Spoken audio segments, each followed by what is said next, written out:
Hello, everyone. Welcome to another episode of PR Explored. I'm Michelle Garrett, your host, and I'm so glad to be back.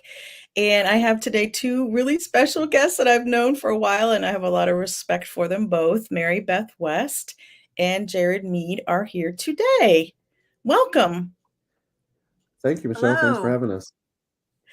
Yes, we're going to be talking all about PR ethics, which is a topic that we probably don't hear quite enough about. And we'll be getting into that while everybody kind of gets situated. I would love let's start with Mary Beth. Why don't you tell us a little bit about you and your background and what you've been up to and all the good stuff, Mary Beth? Sure, absolutely. Michelle, thank you so much for having us on.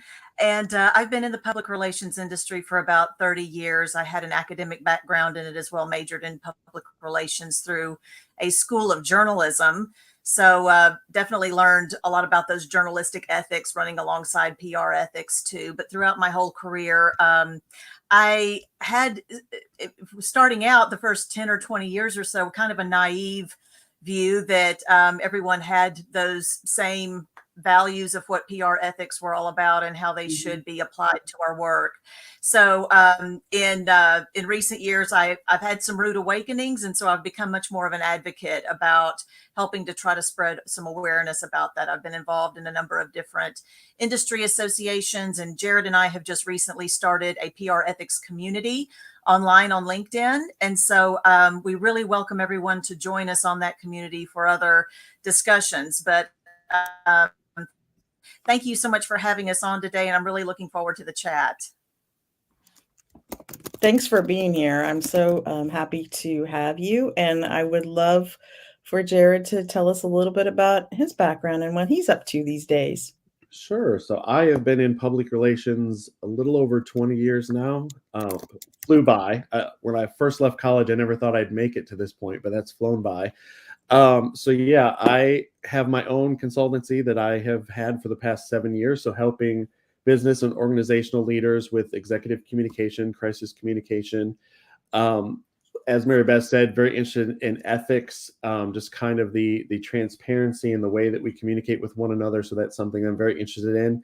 I'm also an adjunct professor at adjunct instructor at a couple of universities in my area. So again, ethics is a big portion of what I like to talk about and teach to the next generation of PR professionals, because I believe it's something that is not only important, but something that we don't really kind of talk about the way that we should, or really, I think, have the understanding that we all should have. So that's what I'm doing right now.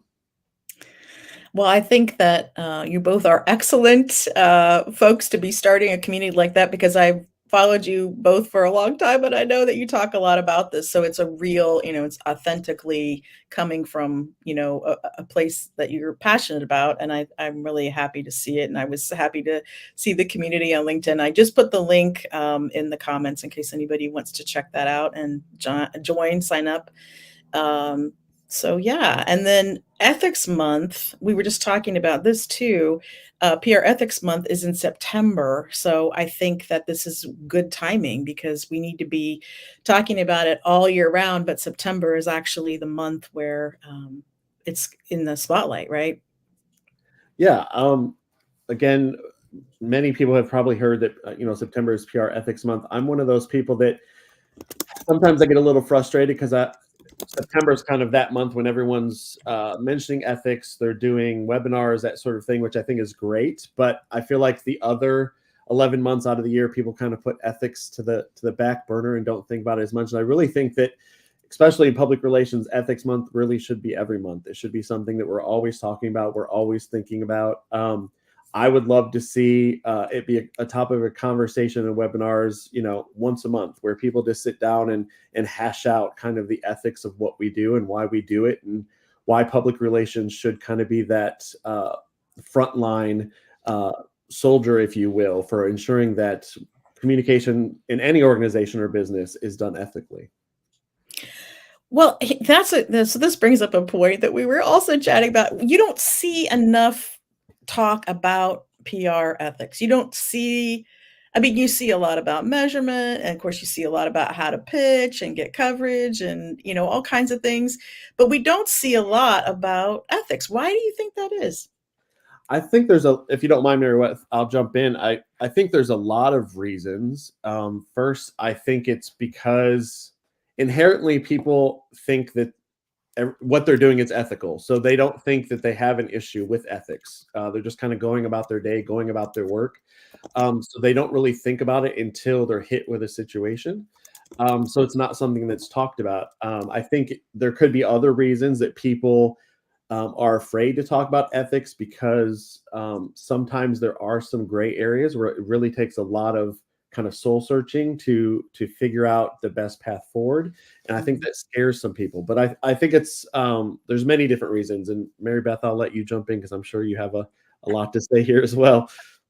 Right. Well, I have a few theories. I think one of them is that we are in a cancel culture environment where I think there is a lot of sensitivity sometimes about people being afraid of talking about ethics, afraid that the finger will get pointed back at them in some way or their organization.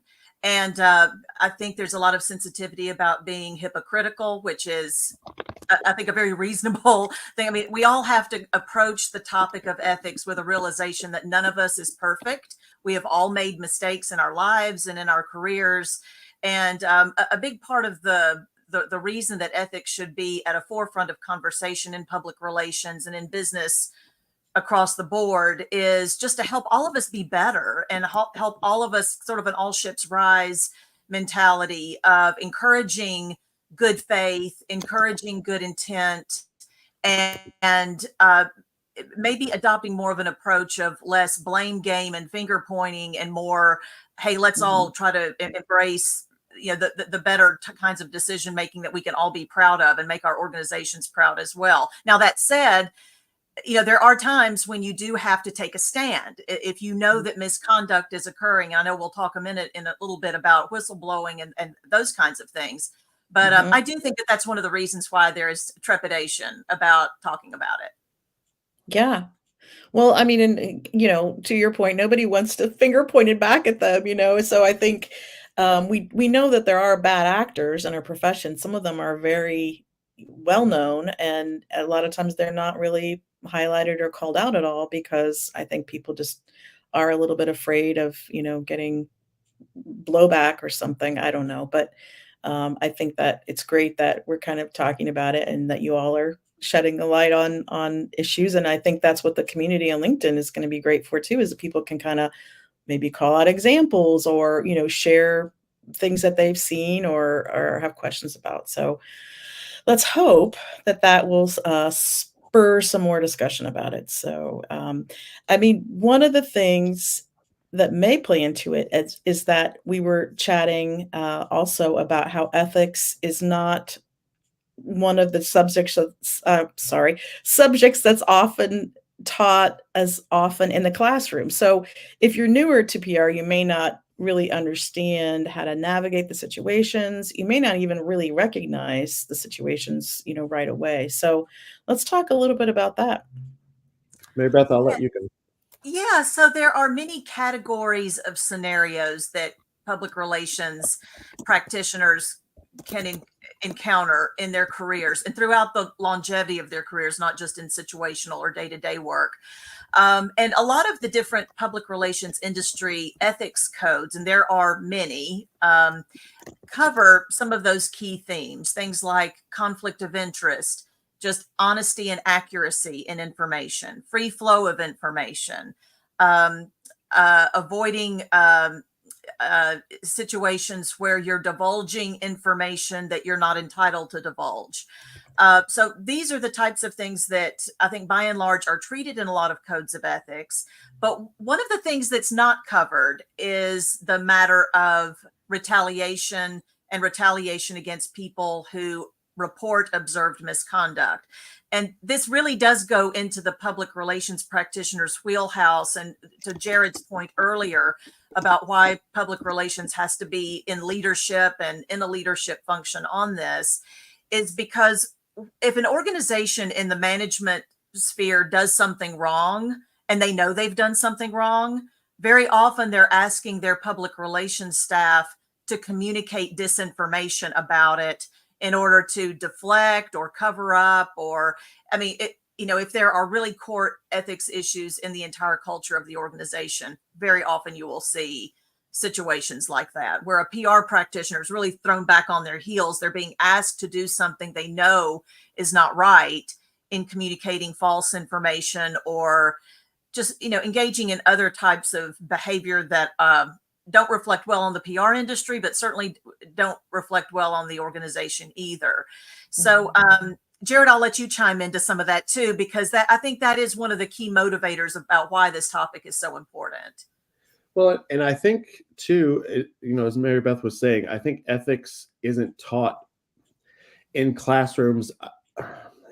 I'm trying to find the right words to kind of sum this up, but I think it's one of those things that we just don't think about for whatever reason. We're thinking about the tactical things of what we do in PR, the writing, the press releases, the media relations aspect, the building relationships with reporters, and we really don't think about those tough situations that PR professionals are going to get in throughout their career. And I think one of the things that should be taught to PR students, the same that I will teach or talk to any leader that I'm working with, business leader, is that you have to be willing, if you're going to lead in any aspect, you're going to, a whistleblower, you're going to speak up, you have to be willing to be vulnerable in order to lead, because you are going to get blowback. You're going to get people who are going to push back on what you do. You're going to get people who are going to point out where maybe you misstepped in the past, or where there was a situation where maybe you didn't handle it. And you have to be willing to acknowledge that we, as Mary Beth said, that we all make mistakes, but we're trying to learn and to do better, but still be willing. And so be willing to take kind of those shots that are going to be sent your direction, in order to lead and to say, in spite of any mistakes I may have made, I'm going to call out when things are done unethically. I'm going to advise those that I'm working with on ethical ways to communicate, ethical ways of doing business. And unfortunately, sometimes that means we're put in positions where we have to kind of accept that we may lose our position. We may have someone come after our reputation, but we really have to decide what is more important to us, to be an ethical practitioner, or to be everybody's friend, I guess is how I put it. And sometimes calling out unethical practices means that people may not like you as much. And you just have to be willing to accept that. Yes. Some And one thing, organizations.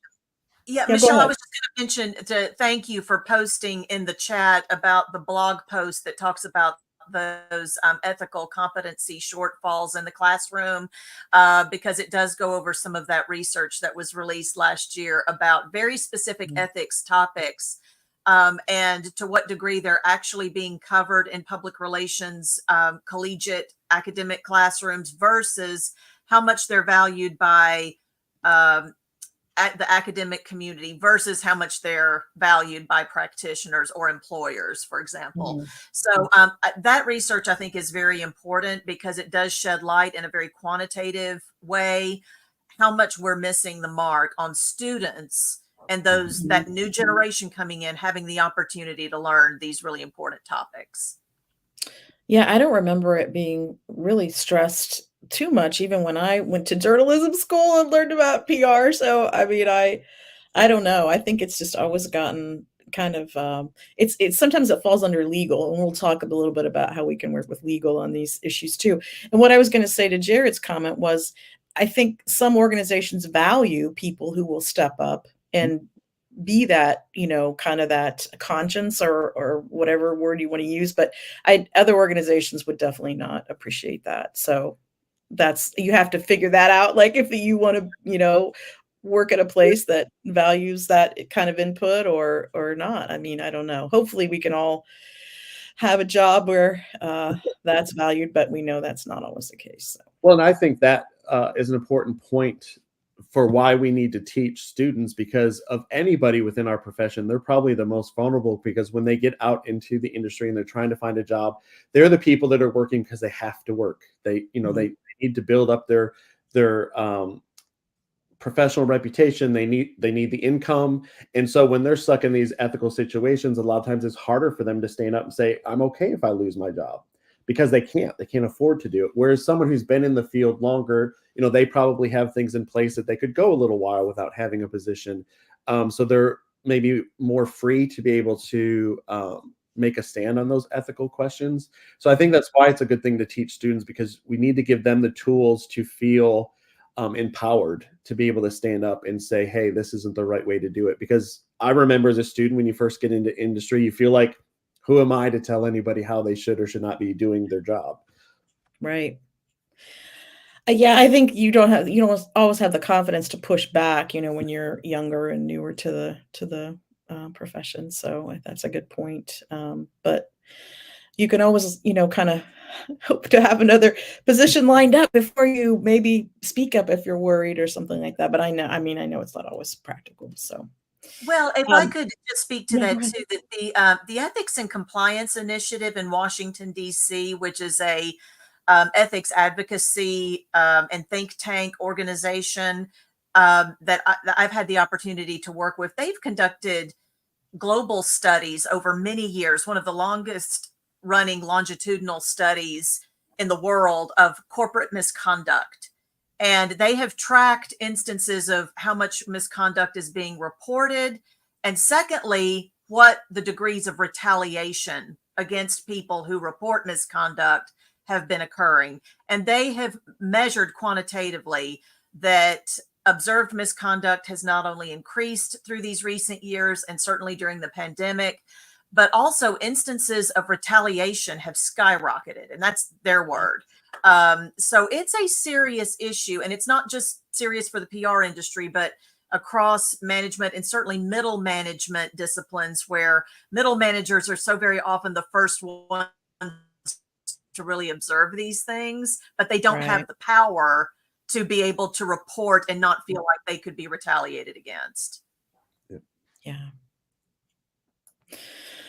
Well, I think this leads into the next question that we're going to talk about here for a few minutes. It's really okay. So you're in a situation with a client, for us that are consultants, or if you're in a job, a full time job working, and your boss or management kind of ask you to do something that's unethical. What's the best way to handle that? And do we need to first figure out if it's malicious or if it's just they don't understand that it's unethical? So let's talk about that for a minute.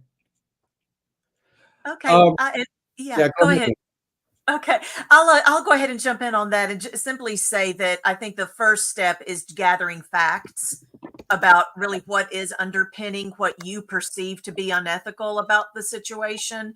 Sometimes things can be rooted in misunderstanding or miscommunication. And so you don't want to have a knee jerk reaction to something that, in fact, may not be an ethical misstep, but something that someone just didn't think through correctly or that is easily fixable.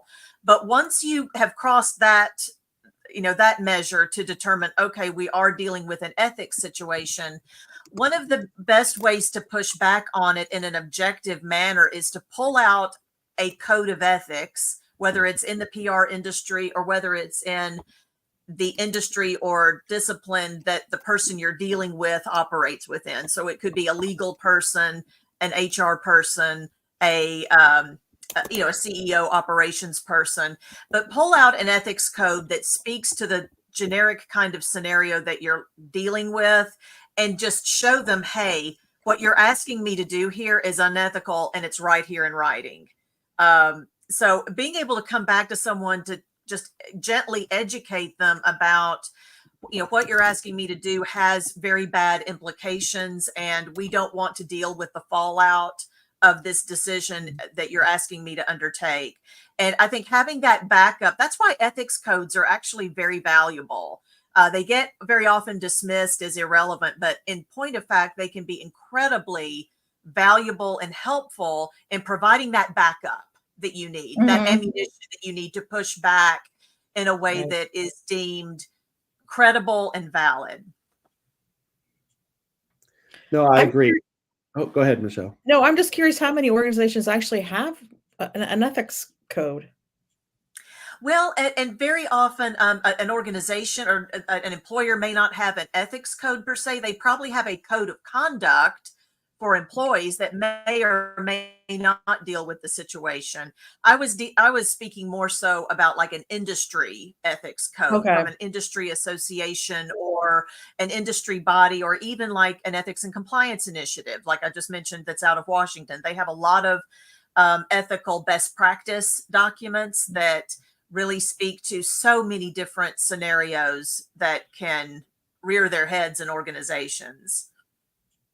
And I think it's also helpful for if a PR practitioner belongs to one of these associations, some of them, not all of them, but some of them, there are actual repercussions if you are not following their ethical guidelines. You could be, removed from the association, things like that. So I think that's also helpful when showing a client, a boss, whatever it may be, to say not only is it unethical, but I could actually be harmed in practicing, my profession by doing this, because it's kind of held to that level.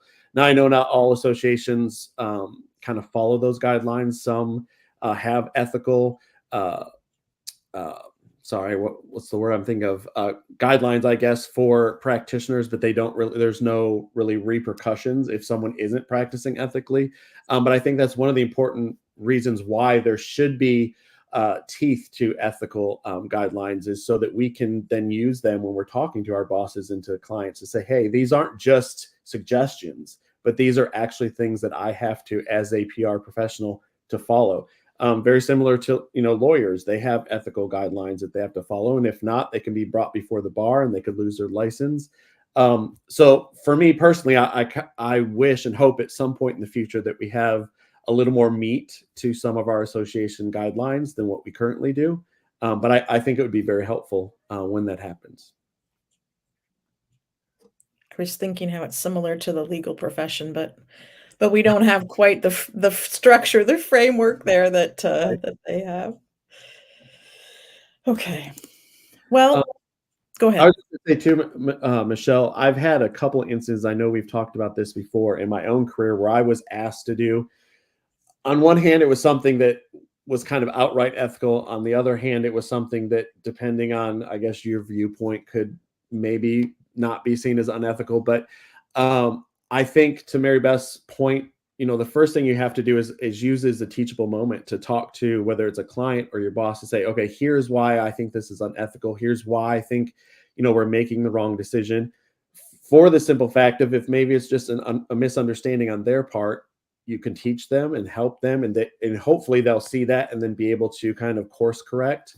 Mhm. It'll also let you know that if it's not just a misunderstanding, but they're fully aware that it could be seen as unethical and they don't care, then that then gives you kind of your path forward of, as a practitioner, am I going to say, well, this is just what I'm being asked to do in my job, or am I going to stand up for what I believe in and either leave the position, or to some extent, depending on how I guess grand the unethical or the ethical lapse is, to become a whistleblower.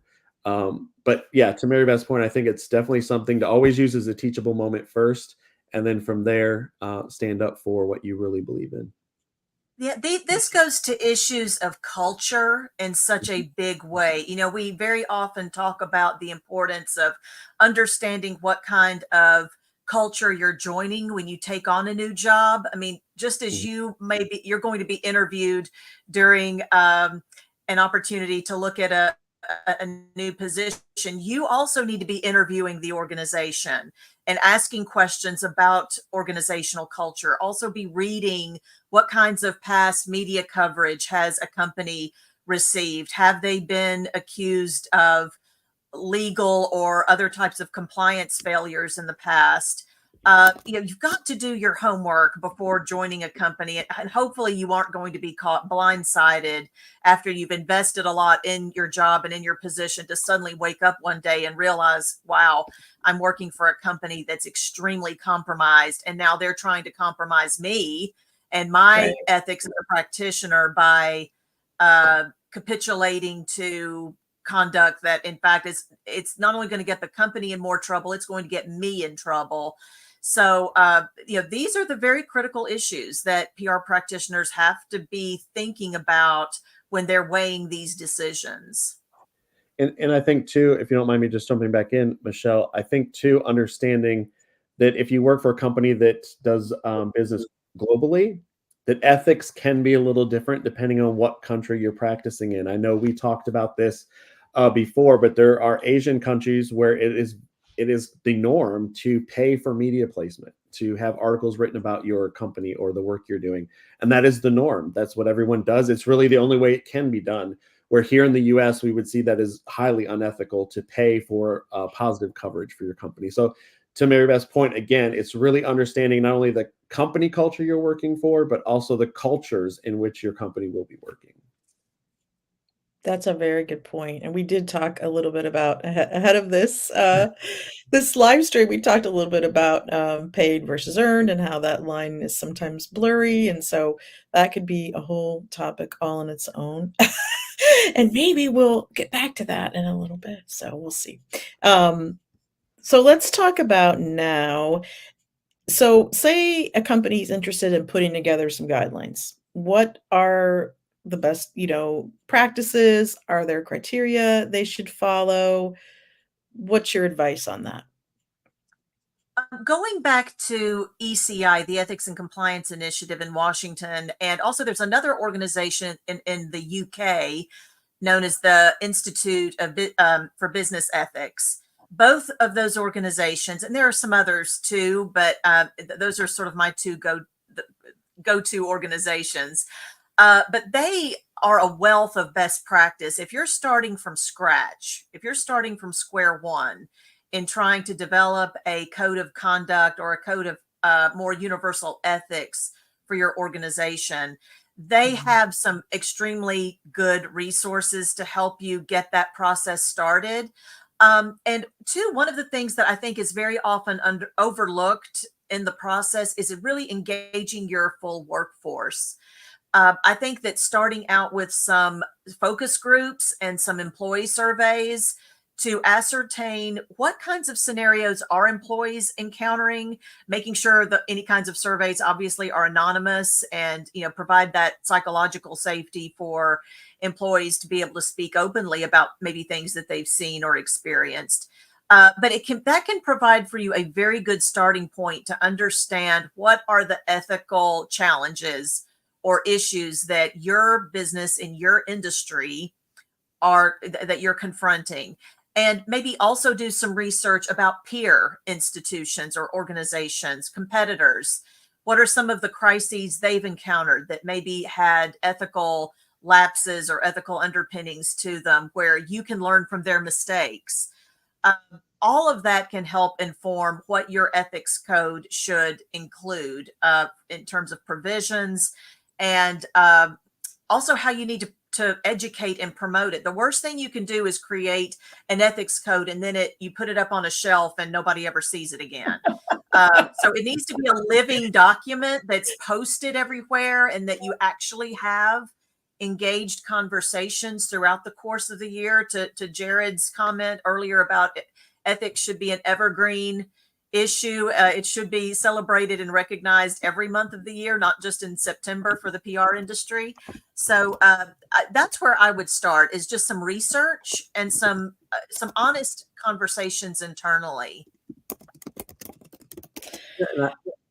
Sorry, I was just going to add, I think too, I mean, for not only our profession, but even looking at, kind of the business industry itself, I think looking at the history of public relations, looking at what other practitioners have done, for, I don't know, the last 100 years or more, of how they dealt with different crises or issues that came up within businesses. But there's a wealth of kind of information, and as they say, there's nothing new under the sun. So I'm sure if it's a question that we're having now, someone's had that question before. And I'll put a little plug in if you don't mind, but there is a Museum of PR in New York that I work with readily, and they're a wealth of information on just the history of PR and the different ethical questions or conduct that PR professionals may find themselves in. One story I always like to tell people is, Edward Bernays. We all learn about him when we're in college, but he did the one campaign where he got women to smoke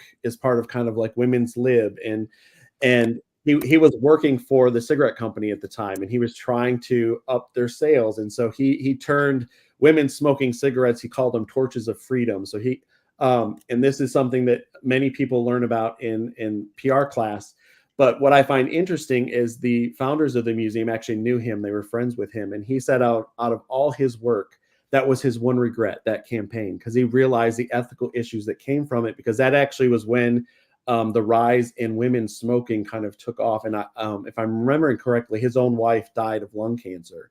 And so that really hit home for him of just kind of, at the time, no one was really thinking about it as an ethical question. He was just trying to help the company he was working for kind of increase their sales. So I say that all to say, throughout the history of our profession, there's been those types of questions and those situations. And so just looking back and studying those can really help you think through questions that you may have to answer when it comes to ethics. Right. And I think right now we have in the news every day, it seems like Boeing as the prime example of, there's no protection for those whistleblowers. And I mean, it's serious. I mean, it's a serious situation over there. And so I think that is going to be a case study for the ages on a number of fronts. But, that should be something, right? That should be in your code of ethics, protection for whistleblowers. It absolutely should be. And yet there is not a single ethics code in the PR industry that we evaluated through our research efforts a couple of years ago. And we evaluated 24 codes in the PR industry globally. Not one of them had whistleblower protection or anti-retaliation in them, any provisions for that. So, when we talk about the Boeing example, and it's so interesting, I just came back a number of weeks ago from the National Whistleblower Center. There's a National Whistleblower Day on July 30th, and I was able to attend that event. And a whistleblower, one of the several from Boeing, was actually there speaking. Certainly, there have been a few whistleblowers that have sadly passed away in the past year. There's, I believe that there's been two, and it's all kind of shrouded in mystery, unfortunately, which raises all kinds of questions. But when we talk about whistleblowers who end up taking their own lives, sadly, we have to acknowledge the psychological toll that being a whistleblower can take if you are on the receiving end of massive retaliation that destroys your career, a hard-earned career for most people, and destroys your sense of community with your coworkers, even outside of that community, destroys your livelihood. I mean, these repercussions are very, very serious. And the fact that we have these, so-called ethics codes, but they don't provide any psychological safety mechanisms for reporters of misconduct to be able to do the right thing and speak up, is, at this point, it's becoming a travesty that we don't have this. It is such a gaping omission in ethics codes that it's really becoming embarrassing. I think it's embarrassing that the PR industry still does not have any of these provisions yet. I've kind of been shouting from the rooftop about it for some years now, and I'm not quite sure why folks aren't really on the uptake with that. But I'm dedicated to continuing to advocate for this, because retaliation, as I said, can be psychologically and just your emotional wellness. And we talk about mental wellness and health being so important, especially post-pandemic. But for those who call out misconduct, the consequences can be extremely harsh and unfair. Yes. Yep. Yeah. I mean, Boeing is just, I know there's, what else can you say about it? It's scary. I mean, it's terrifying really to watch what's going on. So this all needs to be out in the open. And again, we know we talked about some reasons why people don't want to talk about it, but we need to be talking about it. So thank you both for bringing it out there, getting it out there. So let's talk for a minute about, we mentioned the legal team a couple of times, and I think it's really important for PR. I think sometimes the attitude toward legal from PR folks that I've encountered is like, they just slow us down. We are going to try to skirt, as much as we can. And it's really, it's better to look at them like a partner because they're trying to protect the organization, the company that you're working with. And when you can work together with them, and I think that this is an example of an area where, the two of us could work together to really put these issues to the forefront. Yeah, I'm one of the people that, I remember again when I was in college, you're kind of taught that, when you get into an organization that kind of the PR team, the legal team are always going to be at battle. And, PR team is always trying to communicate and the legal team is trying to keep you from communicating. And I will say, once I got into the industry, I found that can be the case sometimes, I guess, but at least in my career, I found that to be the opposite. I have worked with legal teams in some of the organizations I've been in, and it's been some of the most rewarding relationships. If an organization has a good legal team, a good lawyer, you have to remember they're thinking strategically, which is what we as PR people should be doing. I mean, they're thinking 3, 4, 5 steps ahead of what they're working on now, of what could happen, by saying this, what is going to be triggered on the legal side of things, and we should be doing that on the communication side. So I think I learned a lot from the legal teams I worked with, and I think it actually made me a better PR practitioner. It made me think more concisely and strategically in all of my communication and my writing. So I agree with what you're saying, which I think is very important as PR practitioners, that we forge those relationships with the legal team and work closely with them. Now, of course, you're going to have those times when, because legal is trying to protect, the reputation and the business itself, that maybe you may not fully agree with the strategy moving forward, or you may want to be a little more open and transparent than what they're asking you to be. But again, I found if you've built that relationship before those situations happen, you're able to have a conversation and be able to come to a compromise where you are being fully transparent, but yet also, how would I say this? Also being mindful of the legal ramifications of the communication as well. So again, I think forging that relationship is really the most important thing, so that you both understand what the other is trying to do and that you can work together. I agree wholeheartedly with that. And here's the difference. The legal team is dealing with a court of law. In PR, it's the court of public opinion. And those two areas have some of their own unique interests in terms of making sure there's integrity in information flow and integrity in the process. But some of those, process elements are very different. And so they motivate attorneys to want to stifle information flow. And yet the kinds of considerations that public relations people are dealing with, to the extent that we can be advocating for disclosure and transparency that engenders public trust, is incredibly important. So we're kind of in this duality here, that we have to deal with both sides of that, the court of law and the court of public opinion, and try to bridge that gap as effectively as possible. And it really does separate the PR practitioners from, are you a tactician or are you a strategist? Tacticians are only going to be interested in what's right in front of their face at that very moment. A strategist, as Jared mentioned, is going to be thinking many steps ahead, and that is the mindset of an attorney generally.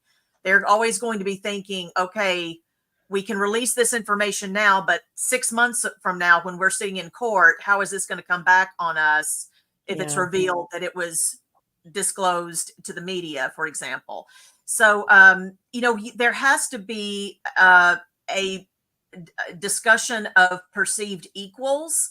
And if the attorneys or I guess the legal counsel does not perceive that they are dealing with an equal when they are speaking with a PR counsel on the other side of the table who's also trying to advise the CEO about what to do, you're going to have just a lot of conflict there. And it's just something where we have to bring our A game to that table every time. Yeah. Too, for lawyers who have worked on really high profile cases, they understand that. As Mary Beth said, the court of public opinion as well as kind of the legal opinion. And I have to be careful what I say here, because I did, as we all know, I signed an NDA, but I did have a client that was going through a high profile legal case, and I got to do, what we term as like litigation PR, where his lawyer would sit down and we kind of talk through the legal strategy, because he understood that the legal strategy was going to affect public opinion for this industry leader, but also understood that the public opinion that we were working on could also have an effect on his legal strategy. And so it was really fun and interesting. I say fun for me, probably not for the gentleman that I was working for, but fun just to kind of see the different aspects of both sides, and to work with a legal team that understood that they do have some synergy and that they do come together, and they're both important. Right, because I think sometimes I think PR can almost be intimidated by the legal side of things. I don't know if it's just me, but sometimes I feel like, I don't know. Once you get comfortable with it, I think it makes a big difference. But again, if you're newer, younger in your career, you may not go in there like, wow, I can go toe to toe with the legal team. It's more like just, I think, having a respect for what each is trying to accomplish. And of course, what's in the court of public opinion can influence, outcomes if it goes to a jury trial, for example, or, there's just all kinds of things. And you don't think about those things necessarily. Although I think I took a journalism law class and, I know some of those things, but like, you don't think about it all day, every day, like an attorney would. So I think it's both bring important things to the table. So And I will say Yeah. too, I think that, attorneys, I'm sorry, go ahead. no, I was just going to say real quickly, I've actually met some recently some PR students who are actually going to law school afterwards, oh yeah, so that they have kind of that dual. They have a law degree, but they're also practicing PR. So yeah. for anyone who's interested, I would say that would be a great kind of path to take. Sorry, Mary That's Beth. that's what I always thought I would do if I went back. I'm like, I would think I would go to law school. I don't know. Maybe there's a Yeah. synergy there that we don't understand fully. I don't know. Well, I think that it's interesting that attorneys are most interested in what they can prove, and PR people have to also be much more concerned about what people perceive, whether that's based on provable fact or not. So there is that just, I think, larger universe of information that in PR we're far more concerned about, because I mean, an attorney can go into a court of law and win a lawsuit for a company that's been in crisis for, say, 2 or 3 years. But what good Mhm. is that going to do if the company has already been driven out of business because of the, horrible reputational hits they've taken due to perceptions, whether accurate or inaccurate? And those jobs are already lost. They can't pay their legal bills and everything else. So there has to be voice, I think, for PR and for that perceptual end of things to be managed in a logical and ethical way.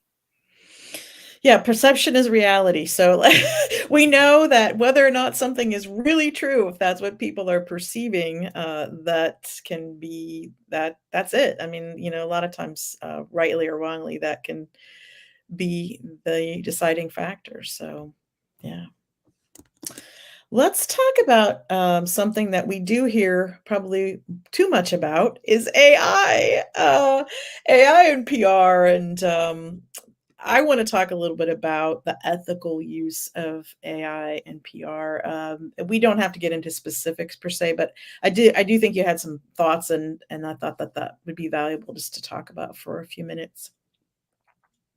I'll let you go ahead, Mary Beth. I know you have a lot of thoughts on this. So. Oh, well, I did want to share, of course, that, I've been involved with the International Communications Consultancy organization, ECO, which is based in the UK. It's a group of many public relations agencies and firms, consultancies around the world. And ECO developed the Warsaw Principles last year in October of last year. It was when its annual summit was in Warsaw, Poland. And and many thanks have to go to Christina Forsgaard in Finland, who really was the driving force behind helping to develop these. But they can be found online. And Michelle, I think you included them in the notes or in the Putting them comments up here, there so right people can now. easily Mhm. find that. And they're easily locatable online on the ECO PR website, ICCO PR. And but I think at the core of it, I think that it's truly important for the public relations industry to get over its tech phobias. And there are many. I think that just as there's been the running joke in PR has always been there's been a math phobia and a phobia about things like understanding financials and all of that, which has been extremely detrimental to our industry achieving credibility in C-suite and boardroom functions, sadly. But these days, it's also translatable to the technology side. And that doesn't mean you have to have a degree in coding or you have to have extremely specialized technical knowledge, but it does mean that you have to have a comfort level in interacting with those in the technology sphere who are developing technological solutions for companies, for your employer, or for your clients, so that you can understand and have really very candid conversations to push back on them if those technology solutions are developed without an ethical lens at the forefront. And I don't mean just as part of the conversation, I mean at the forefront of safeguarding information, of using information in ethical ways and ways that are disclosed to the client, the end user. All of these elements of our existing ethics codes and ethics tenets need to just simply be applied to the processes by which technology is being employed by our companies and by our clients. And so just becoming educated on those elements is very, very important for those of us in the PR industry. We cannot just be sitting off to the side and not engaging in these conversations or thinking, oh, that's somebody else's job. It's not something for me to have to deal with until a crisis happens because of it. And then, I'm playing, editorial janitorial service on trying to clean up the PR mess from it. So, the biggest role that we can have in PR is to prevent a crisis before it can ever happen. And so if we're going to do that in this day and age, we have to have a very conversant skill set in being able to articulate the ethical implications of how technology is being utilized. I agree. Go ahead.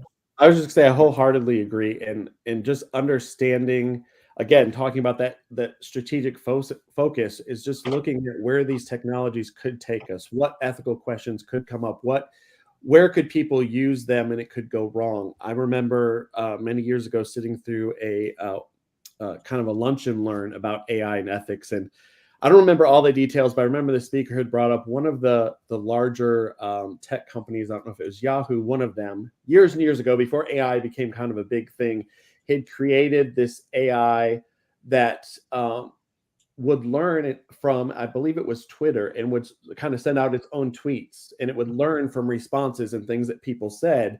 And what they didn't realize is, as we all know, especially on things like Twitter, but as it would learn, people would come on and make remarks or make comments, some of them racist, some of them just mean, whatever they might be. And so the AI started to learn those things. And after a while, the AI started to tweet out the same types of things because it was learning from the people that were interacting with it. And so I think that started to really open up the question of AI is only as good as the input that's put into it.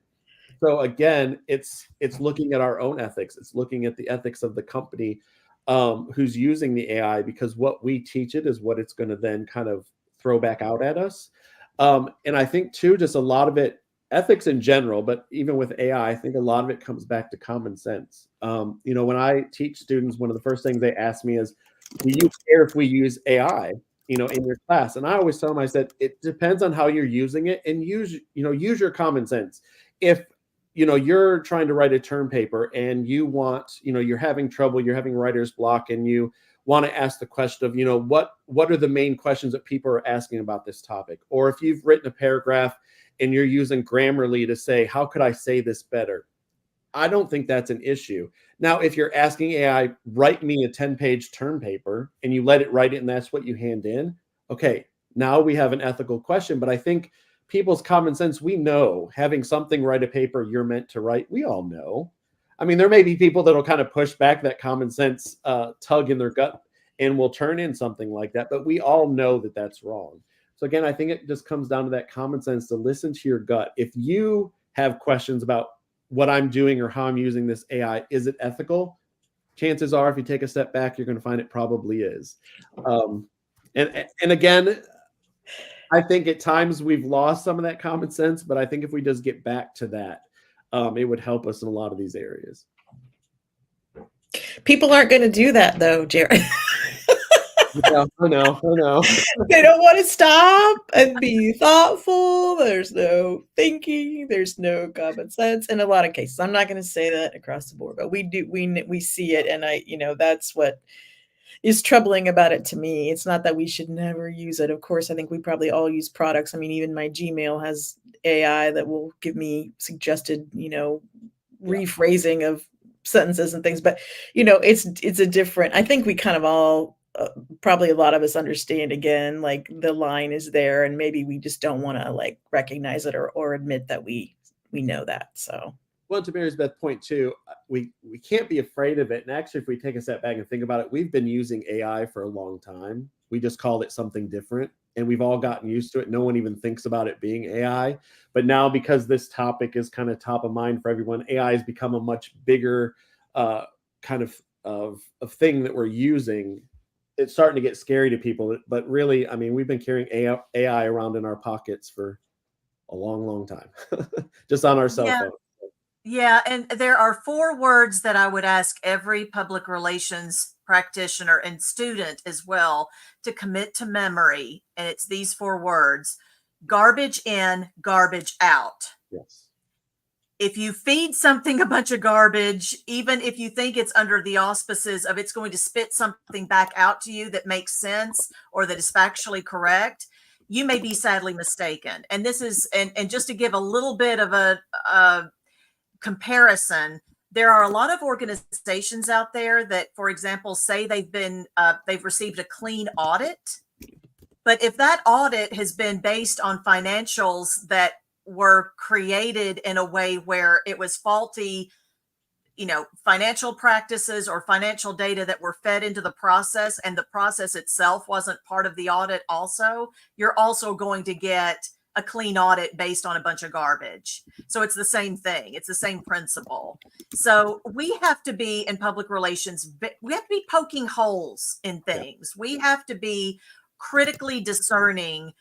Is the information that we are gathering here, that we're taking on face value, accurate, honest, developed with good intent, and does it pass the smell test? Because in a lot of cases, if we will just apply that critical lens, we will find that, wow, we should not be relying on this information, or wow, we should not be relying on this stamp, this rubber stamp of approval.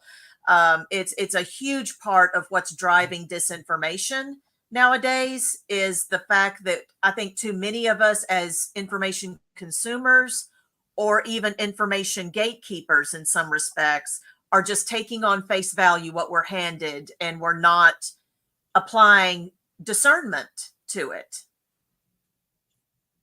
Yeah, I agree. Yeah, there are very thoughtful practitioners, and then there are people that just want to get it done and just they want to just spam out a pitch, or they don't want to stop and think about what the ethics are. They don't want, so I mean, there's just, I don't know. I guess every profession has both, but it bugs me. So well, if you don't mind me just jumping back, I think that's a big problem even in PR, is people want the speed of things. I mean, how often do we hear, all 3 of us know this, in PR, when you're doing a media relations campaign and you're reaching out to reporters, it sometimes can take months of conversation before anything's ever written, if at all. And then you have these companies, you guys probably get the same spam emails I do, that say, hey, come work with us. We're a PR company. We guarantee you coverage in this, that, and the other. And people will go for it because it's the speed. They want it fast. And to me, the speed is where you get into the unethical questions. If you're trying to rush through something, you're going to misstep. And so people have got to understand, we've got to take a step back, realize there's a process, realize it's about building relationships. As my parents used to always say when I was a kid, Rome wasn't built in a day. It takes some time, and we have to be okay with that time sometimes. Yeah. Public relations is not a widget business We're not stamping out cookie cutter PR product. This is not how public relations works. All PR work, all good PR work is custom. It is custom, and it is based on the proprietary knowledge of the client. It is based on the creativity and the intellectual capacity of the public relations executive to take that proprietary content and craft something unique to connect with unique stakeholder audiences and build unique brand relationships. This is not something that you press a button and you just voila, we've got great PR. That's part of the education process. I think our industry has done a woeful job in educating business decision makers and business executives about really what public relations is and what it is not. We are not in a widget business. And we've got to, people in our industry who are pretending like we are just should not be in our business. They don't understand it. And they're not doing right by their client when they do that. Well, and it's scary because, of course, I always speak out against PR scams, and AI has just made it so much worse. And then they will email your clients, and then sometimes clients will come to you as their consultant and say, "Hey, I got this email. What about this?" And I've trained my clients to know, and I think a lot of them it's very obvious. Like, you don't really need to be trained. It just stands out as something, that's not above board. But it's just the fact that somebody is paying and buying into what they're selling. So that's a whole, again, that we could go on about that for a long time, but that's definitely unethical.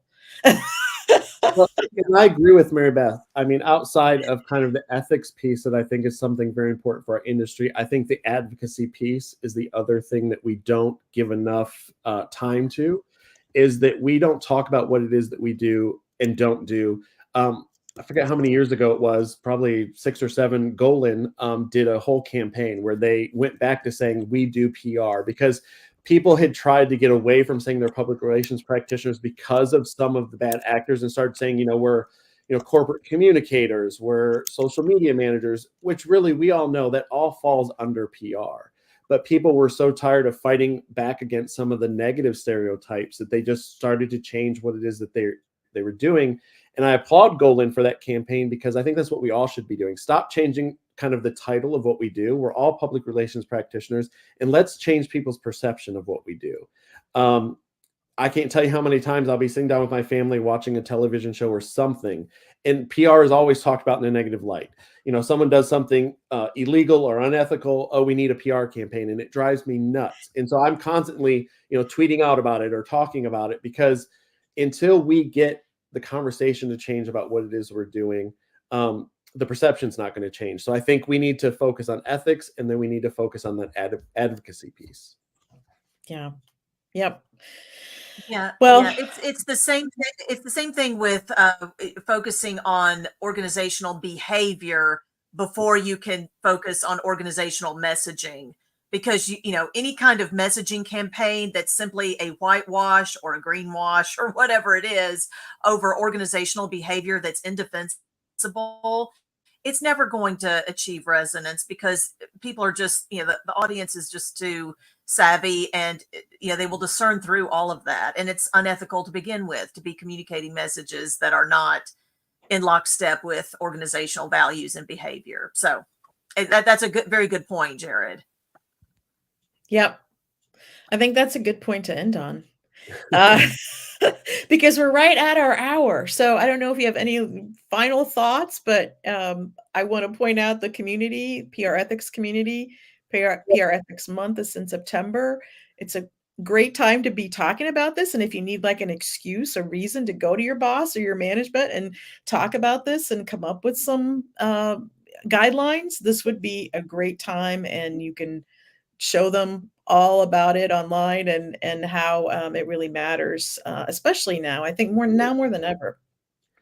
And I don't want to necessarily speak for Mary Beth, but I'll speak for myself and also for the ethics community. For anyone who's watching or watches this on playback, if you feel like you have an ethics question or something that you're dealing with, and you just need feedback or someone to kind of validate your thinking, come to the community, share your questions, reach out to one of us. And I know and I'm sure Mary Beth would be very happy to kind of share our I hate to use the word wisdom, but maybe our experience, things that we've gone through to help with those ethical questions. I was going to say lessons learned the hard way. There you go. Thank you. That's all part of it. I'm going to put your white paper. Thank you, Michelle, so much for this opportunity. Yep.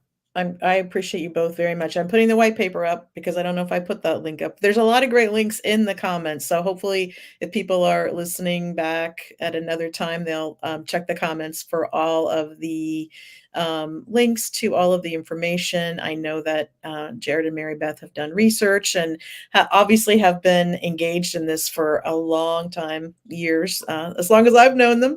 And they are both people I respect and real professionals. And so they're people to trust and follow, and find them on LinkedIn too. Be sure to follow, connect, and I hope to see you in the PR ethics community.